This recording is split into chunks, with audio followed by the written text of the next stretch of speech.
This video is particularly for real estate investors, but don't turn off the video if you're not a real estate investor. This is for others as well. I want you to generally think about the golden rule. When I was a kid, I would hear this often: do unto others as you would have them do unto you.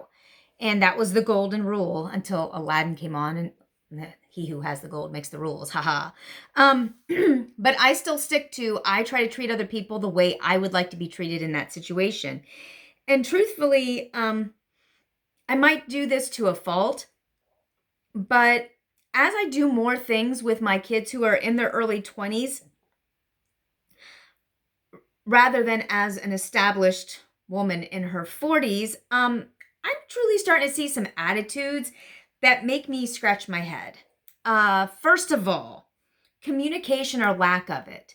Even though we have access to email and websites and all these places where we can have ready information available to people that we can direct them to, I find that people put very, excuse me, generic or very evasive language. They don't want to be legally pinned to a fact on their website, which ends up causing a lot of problems when someone is trying to go through a process. So even though we have emails and things like that, what happens is people make assumptions that the recipient knows things that the transmitter has not actually transmitted. And this is coming from a woman who knows a lot about a lot of different things. I mean, in terms of like life skills, I'm not talking about nuclear weapons or things like that. I'm talking about getting an apartment, buying groceries, titling a car, things that you do in life. I find some state websites are really great at communicating exactly what you need, and others are really kind of vague. And when you get in person, you find out a lot of the information may not even be accurate. So the lack of communication can be an issue. Number two, changing deadlines and goalposts. The process is not an industry secret when we're trying to, title a car, get insurance, whether renters, homeowners. And those of you who have recently refinanced or bought a home, the same thing happens in mortgages. Every time you turn something in, they need 3 other things they never told you they were going to need and are going to take a great deal of time to get together. This is especially true when I was refinancing my house 18 months ago. They kept asking me for things like from my bank or from a banking institution Friday at 5. Literally Friday at 5. And then they would say I'd have to have it to them by Monday morning. And I'm like, well, first of all, I work full time. Second of all, you've told me Friday at 5. How am I supposed to do this? So the process in an industry, it's not a secret. If we're trying to get things done, if we have a mutual goal, let us know what the possibilities might be, that you might need this additional document. If this thing, hey, you're self-employed, we may need this additional proof. Get it together and be ready. I realize you don't want me to send it to you, but say, these are the kind of things that we are sometimes asked for. Number 3, threats. Things like waitlisting, interest rate changes, all these kind of things to try to motivate us to move faster. That's not an effective way to work or to communicate. Number 4, lack of affordable housing and insane fees. I am blown away just in the last 2 years, the changes in like deposits and fees and things like that for whether you're trying to buy a house, whether you're trying to rent an apartment, rent a house. In general, people are trying to squeeze from every single place, and it adds up. If you are preparing to move someplace, it's like getting a contractor. Expect to pay double. It's not just what they say it's going to cost to build it. There's going to be double. There's going to be fees they haven't told you about, whether it's fees to connect or like I was saying in another video, my daughter is moving in a couple of days. She has to pay $550 to have her for a non-refundable deposit because she has dogs. She had to go to the vet to get all of the papers. Say now, this date, it's current. She couldn't use the old ones, and they had to have letterhead and all this stuff, which was a couple $100. Then they said that there was an additional $300 fee on top of the first month's rent and the move-in and the security deposit and the dog deposit and the background check and the administrative fee. I mean, come on. Administrative fee, guys. if you're having them pay for the background check, and if you're having them pay rent, the administrative fee comes out of the rent. That's part of your profit. This is ridiculous to charge. If you're getting 10 new tenants a month, $750, you're just paying your staff out of the admin fees. That needs to come out of your rents. Number 5, the cover your bottom stuff. Human resource departments. And like I'm dealing with something with auto insurance, and we needed to contact our health insurance to get some information. And they said, even though that's a health insurance question, legally, we're not allowed to answer that. You have to call your human resources department to get that information. Think about how much we do to just try to protect ourselves, because we've become a society of lawsuits. And I think that's the big thing. We've all been a part of the problem. You know, it's like, I'll sue you if this thing happens or if I don't like this outcome. And it's resulted in us getting people who are unwilling to step out and help because they get burned. Try to start treating other people the way you would want to be treated, and go that extra step in your job and in the things that you're doing. Number 6, arduous documentation.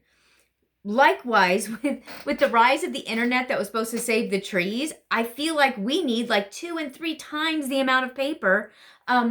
In the state of Ohio, I know for you to get to change your driver's license into that state, you cannot show them a bill on your phone. You have to take in a paper copy of the bill because they have to scan it in to prove it. So we're requiring people, we're asking them to go paperless to save money, but when they want to go and do anything, they have to then find a way to print it off and take it to the places and have the paper and then shred it so that it's not compromised and things like that. So I think we need to kind of get together as an American society, a human race, and figure out which way we want it done. Do we want it to be in paper, or do we want it to be electronic? Because there's got to be a way to just upload a file, or share a file, or email a file to a central email bank to download these things.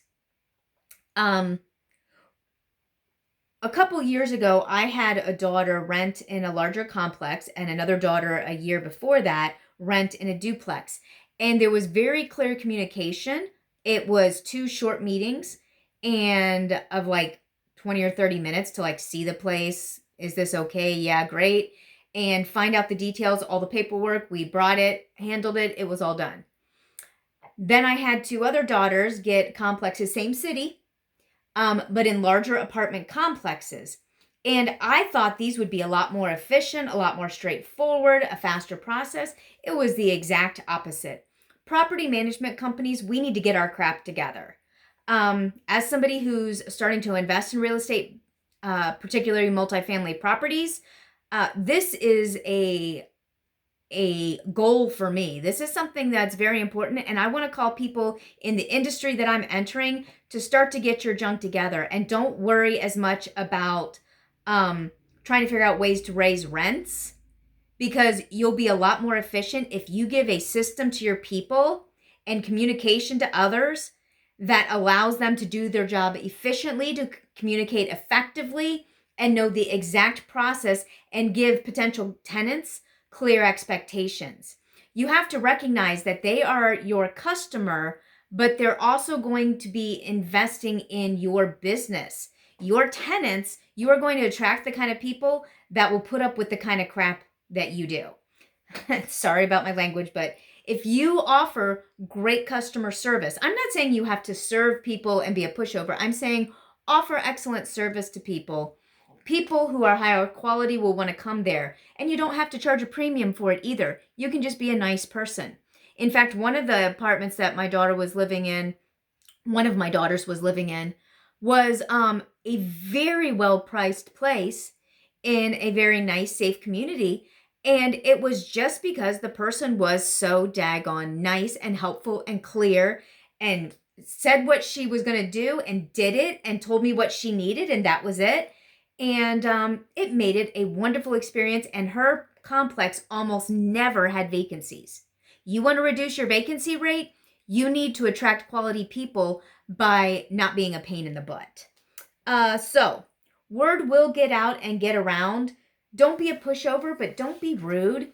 Don't treat other people the way you were treated when you had to refinance and get your apartment. Remember how annoying and tedious it was to turn in all that documentation 17 different times? Don't do that to your tenants.